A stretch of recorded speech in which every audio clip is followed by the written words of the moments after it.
Head sõbrad ja partnerid, mul on suur rõõm kuulutada täna avatuks meie ühiselt ettevalmistatud Rohetiigri esimene sotsiaalne initsiatiiv toidu teemal. Meid on tänaseks siia ümber kogunenud 40 Eesti mõistes tugevat ja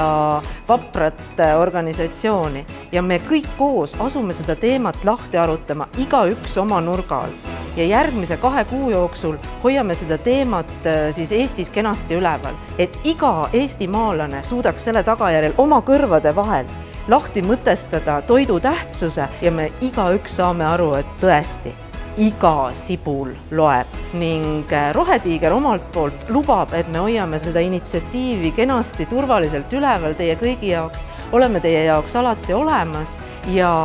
võtame ennast kokku, hoiame head energiat, hoiame head toitu.